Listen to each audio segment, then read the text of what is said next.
But I mean, just look at that fossil, man. That's so many builds, so many people who had to tarp their way out. But now we're going to jump right on over to Gamers Origin. Miz right there, and our current elim leader is Sir, sitting on 3 elims. 3 elims, 48 players left. A very similar area of the map, actually, is where we're hopping on into. Yep, right over on kind of that snowy and grass area biome just outside of Tilted, heading over towards Shifty as we jump on board with Miz. Daedra already being taken out. 48 players remaining, 25 duos, so only 2 solo riders hanging out here. You see the E11 members being focused by basically everyone right now on that western side of the zone. Miz just boxed up, trying to just be, again, I always say, kind of trying to be a shadow. Just want as little attention drawn towards you as possible when you're by yourself. I mean, look, it looks like he's been through war. Look at the health of his baller as well. 130 total builds. I think the silver lining right here, trying to preemptively get set up in the zone. This is what we talk about. We say these ballers give you basically a free rotation in these late game moments. But oh, Miz's baller gets ripped by Ricky and Jaba. So now it's just all down to Miz and the fancy footwork that survive these zones. Shots coming in, does get 1 tag on the player gliding. Opens up the window. This is such a great edit, and to keep right hand both times. Will he be able to? And the fact that he then re-edits the wall so that all the materials drop on his side, he now is going to put down the poison dart trap. It fires from 3 squares away. Yep. He owns this ramp, so if the other pressure players and a dart goes off, he can get the connection. But now he's on max mats with a little bit of that storage space in the center of the next zone, so a ton of players are going to have to rotate. For a solo effort, that's fantastic. Yeah, this is already a great job right now. The big question that will remain if you're a fan of Miz, can they reach the top 15 for the placement points? We'll keep you up to date on that one. Kinzel all the way up top. You see players dropping on in. It's a full-fledged spray. They're trying to get anything they can, Sundown. Yeah, and Kinzel and Villex, if you are unfamiliar with them, Kinzel has been around since the very beginning, doing incredibly well in the showdowns. It was so good from them, utilizing the heavy snipe, knowing they don't have a second sniper, so instead, no, they do. They got a boom bow. That's what that was. The boom coming through with it. Oh my god. Yeah, so heavy snipe immediately swapped to the AR, boom bow plus the headshot, taking down that 100-100 player. That was a brilliant combo. Yeah, it's a great bit of teamwork. Seems like there's a little bit of a close range fight for the moment right there. Jarkos and Zeke, 2 eliminations so far, 6 impulse grenades. You know, as someone who's a fan of Fortnite, my favorite game in the world, play it basically every single day. It's my job to play it and just cast it. I am so happy impulse grenades are back. They just add such a fun layer to the game. They're flashy. It's just one of those pure fun items that I think perfectly sums up a game like Fortnite. But what's kind of funny is they're like the lowest level for me on the tier list of movement items, right? Like, sure, you're not really the happiest, you're stuck with just impulses, but moments like this, they could come into use, and I love that we're seeing it right away. Look at this. Yes, they're risky. Yes, you can take fall damage, but that just saved Jarkos from being stuck in that zone, gave him a get-out-of-jail-free card. I'm so happy they've been added back. I mean, look what happened to Zeke, who didn't get one. One player bonks his head, is able to utilize the impulse to get midway into the zone and find another launch pad. The other player doesn't have the impulses and then has to take that risky backside of the circle rotation that we're always referring to, where there's so many players looking to not only rotate, but also frag out. Yep, it's so perfectly done. Right there, Villex all over the engagement feed with 2 elims right there, removing Rennick and Sir from this one. They're basically playing protect the baller right now as money. It's already that one shot, but still, the opportunity to use that to scale one of these mountains could be priceless. Rift being used. Everyone tunneling along the low side of this cliff because it's a little bit harsh to have to go straight up vertically. MM and Deerox on the high side of this. Dark now one shot. Blackie now a limb. Harry frantically trying to build out of the zone, as there's now 26 players remaining, and just like that, we're now in our top 15 of the duos. Yeah, top 15, so everyone getting the 3 points. Blackie, unfortunately, being dropped just before there, so missing out there. A great edit play for money, but it's going to drop down. Finds the other player, 105, and converts with the AR. Can he get the siphon out and then protect himself? Puts down the trap just to make sure, and then gets a second to kind of reevaluate before he has to rotate out. Oh, my goodness. You gotta bust through this metal. There we go. Get through. Hello? Reach the pump. Hello?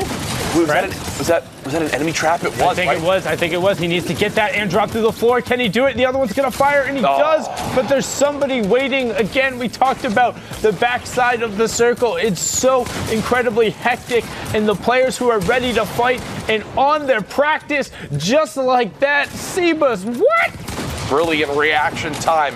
Sebas with a stacked inventory at the moment. Would probably like to have a few more materials, but we'll have to make do now. 20 builds left, 14 players remaining. Boombo. RPG in the box right over next to him, but a great pickup onto Broken. He wants to try and convert and get over and see whatever materials are there, but he heard the RPG reload come out right there from Sebas, so he doesn't want anything to do with that. NGK just fell down from the high ground. I'm not sure if they were out of mats or got shot out, but there's the fall damage. Sebas dropping down. Azeona all the way up top. Beginning to waterfall. This lobby dropping like flies. We're down to 4 players, 3 Sebas, players, that was incredible. 2 players. Sebas all by themselves. There's the look on the right side of both POVs. Azeona back up top, hearing the minis get popped. This is so tense right now. Sebas is going for the challenge, looking for the edit out, and is trying to retake this high ground. Azeona's not giving it to him, though, and Sebas gets the high ground from him. Did hit one shot. There it is! Azeona with the elimination and the victory royale. A beautiful flick in the final moments. It was Sebas who was making the hero plays that you saw. But Azeona hops on in, wins the 1v1, and secures those extra 3 placement points. That was so well played from both of those. You saw Sebas go on a 3 elim tear, taking out Diego GB as well, who had qualified for that solos. Nice seeing there in the end game, but running through, retaking high ground. But Azeona with that incredible flick. We're going to jump right on in. You see their current elim leader sitting on 5. I think it was WZKY. Apologies, missed that one going through, but now we're on board with Mikey's and Dav, who are on 4 elims combined. And make it 5. There we go. Nice little cleanup. When you've got a weapon like an epic assault rifle, I mean, it just lets you just feel so much more confident that when you're spraying, you're going to get that elim you want. Between that and the, for me, the rare AR is like the most balanced weapon across Fortnite. For as long as it's been in. Nothing like getting the blue AR in your hands and being able to lay down fire. But into this game, 29 players in total, 17 duos left, and one of the lower amounts of players left in this lobby. And for me, I would think that that's because of where this zone has ended up, right? It's forced everyone to the southernmost part of the map. Probably more have fallen victim to the zone. Have had to have more harsh rotations where people that have been set up have been able to more freely just spray at them as the zone is non-stop pushing right at them. Well, and also it's incredibly awkward to try and rotate down towards the southwest corner. We talked about it a little bit earlier in this block of games, how there's a lot of ballers and driftboards down in this kind of snow biome, whereas the top right, the kind of dominant form of rotation is more the cannons and the geysers. But those are fixed locations, right? You can't bring those with you. So all of a sudden, if all the ballers are still in the southwest and the circle's in the southwest, and you run out of the geysers, you're forced to rotate on foot, and allows these players to pick whatever they need. All right, brilliant item idea. You can convert your 10 balloons into one big balloon, and you can bottle the air of the geyser to carry basically a geyser in your back pocket. I don't know. All I know is, Epic, if you want that idea and you use it without paying me, I'm going to sue you. Celebrating the wrong holiday today. It's Easter here, Jack. Trust me, my family's going to be eating good after I win that lawsuit, I'll tell you right now. But guess what, folks? 18 health left for Controller Roller. Oh. I don't know. Controller O. We're going to say Controller O. Controller O. We're good. Controller O. You have Broken Spy right there. AK Nuclear with Dust next to him. Cool D, XYZ, Celestri. And you also see this backside of the circle. Dav and Mikey's right on top of each other. See Dream trying to utilize that baller and still on the safe rotation as we're so far south. And what's funny now is because the zone was less populated on that rotation, since we joined this game, we've gone from 29 to 28. And we just had a full movement from Happy Hamlet down to the southeastern side of this POI. Basically everybody lived. Now, as this zone continues to condense more, we're going to see these lobbies where we typically have more players kind of catch up to where we are in this, and then it's all going to escalate quickly. I know we see multiple ballers on your screen right now, 5 of them beginning to move on out. The 2 players in the back with launch pads.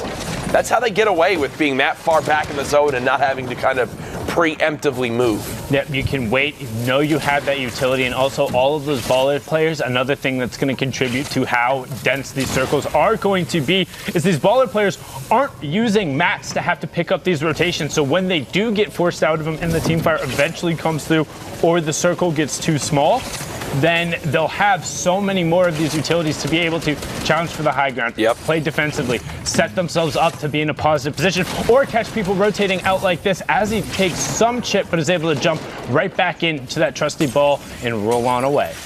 Roll on away. A stink hitting Bodike and Gringo up top.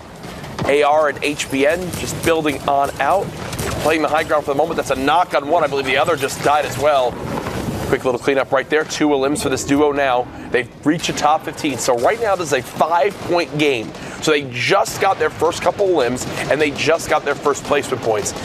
What's crazy is, and we don't talk about it a ton, Sundown, is if you fall just outside of that top 15 and you play a game for 20 plus minutes to reach or 20 minutes almost to reach this and not get a single point at all, it's extremely detrimental because you only have 3 hours of total play time. We've seen many of these top teams only be able to play 7 or 8 of their games because they spend so many times reaching towards the top 15.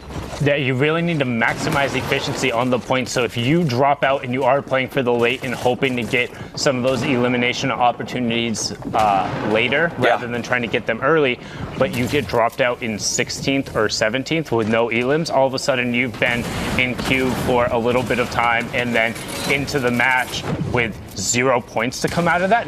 And then you have to go immediately into another match and you're try tilted, your hardest. you're upset, And tilt is real. We talked about mental game having to be strong. Twiz talked about it when he got through in Oceania, and Controller showing great mental right here as he's able to go down, get the knock as his teammate is picked up, and then put pressure back out. So he knows the siphon's going to come through in a second. Doesn't have to worry too much about that storm. Once he gets back in 17 for now, should like, go up. It is. Where's He's like, please. Where's the siphon? Where's the siphon? His teammate might have been able to cover it. I don't know. It looks like it might. There it is. Folk finally ended up going through, was a little towards the edge of the zone, but now only working with 32 effective HP, but he finds it onto Snowy, and he got the full conversion there, so the siphon kept it back into it, and he's into the top 8 with more mats now. And the player that was shooting at him from behind actually broke the wall that he needed to push on through as well, clearing his path. And unfortunately, he goes down to the stink. Control does go down there. Perpetual up top, spraying down on a GoldenJ. Having to watch out for the 2 players above, though. From that angle, you couldn't tell that there was actually people about 3 stories higher on up, and now Perpetual's got a decision to make. He has With no mats left, it's time to drop on down and get into the fray. Yeah, so it's a 2v the rest of the lobby, with the 2 being on ultimate high ground. So Perpetual's just going to dive on in. Radu, your rip, you are back in lobby as well. 5 players remaining, 4 duos left. And he's on the far side of the zone, so he's got time to at least pop 2 of those minis from what looked like an impossible scenario to now over 150 HP with 65 possible builds. And Xypher just straight up ran and took high ground. He's like, I 90 better than you. I build better than you. Taking that straight vertical approach and ran up there and took it away. Now Perpetual's challenging the low ground. Wait, Perpetual just went for it all, and that's a questionable decision for me, in my opinion. Tried to make it happen. Unfortunately, missed a couple of those shots. Now a 1 versus 1. Minskola on the low ground, GoldenJ on the high ground. Not much for GoldenJ to work with right now. Well, the minigun coming out. No, the minigun spray. Oh, the pump, no! The 180 pump! The spray, which you think could potentially catch him off guard, doesn't phase him at all. The mental game is there, Sundown, and Dr. Lupo, the minigun failed him there. You hate to see it, Jack. One of the best weapons in the game, in my opinion. Actually, potentially the most fun and probably the loudest, to be quite honest with you. But the minigun is not the only thing that's been paying off. We're going to take a second here and look at all of the facets of the gameplay itself. We have a couple clips I'd like to review super quickly because in the Fortnite World Cup, we have teamwork awareness, and just on-the-fly reactions. A quick trio here. There's the first and spots another pair rotating in from outside the zone. Looking back, Isaacs picks up that three-piece, honestly, with ease. Just being ahead of those players as they're pushing from outside made the difference there. Eric from Fnatic in a 2v1 situation takes out the first. Young, the rocket from above to bring down Flow, and the quick swap from Eric, shotgun to SMG to finish that off. Positioning, though, top down from here. That stink you saw on the screen belonged to this player as they're beaming from above. Look at these just quick little peeks, the shots from outside, that infantry rifle making some big impacts as players are rotating in. You'll notice a lot of these clips, a lot of these replays have a lot to do with being just a step ahead of the storm. And even right here, Villain dropping in that pump shot, a lot of damage into the heavy sniper rifle, busting through the wall and saying, this is my elimination as well. All these players, we've seen things like this, plays like this over and over again. Deos caught just outside as Villain's trying to push in through the storm. The shot, it was an easy one shot. And the number of times that we've seen stuff like this, like I was saying, players make plays like this from outside and hugging the outside of the storm. Gatekeeping is a term that we use as players are rotating in. We've seen it so many times, and it does make up a large portion of late game eliminations because it all comes down to reaction speed. Guys, these have been incredible games. I'm super excited to see what's next. Just so you know, the standings are being worked on. We'll have those for you in a little bit, but we do have more games ready to go. Courage, sundown if you could, please. Thank you, Dr. Lupo. Final games for Europe right now. Who will be the 4 teams to qualify? We will know very, very soon. And well, we just saw the southernmost part of the map have an end zone. And guess what, Sundown? We've gone to the complete opposite side now. Going from corner to corner, coast to coast, no problem here. Slightly north of Sunny Steps as Bleach pushes right into Simbits' box and says bye-bye. Absolutely. It's funny, it's a very similar scenario to that last game. One thing to keep in mind to point out, too, is, you know, while these zones have absolutely played a part in why there's less players, you've also got to think at the end, when we talk about time control, players just kind of going for it, going for those elims, looking for some fast points, hoping to maybe catch in time to hop into another game before time runs out. Maybe they play this one as like a, hey, let's drop in, get as many elims as we can in the first 2 minutes, then hop into another queue, right?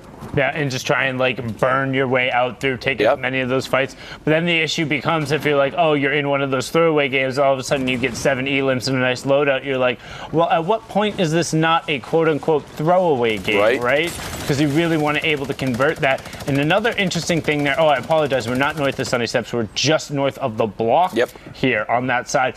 One interesting thing to note with the moving zones from 5 and onward, because you do go from point to point, there's times where in these edge of map situations, it's very rare, but you can effectively be completely off the map for some of that traversal. Yeah, it's nuts what could wind up happening here. As you see, it will move towards the northwest.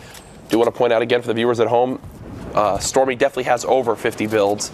Just since we joined this game, the spectator system's catching on up there with the inventory.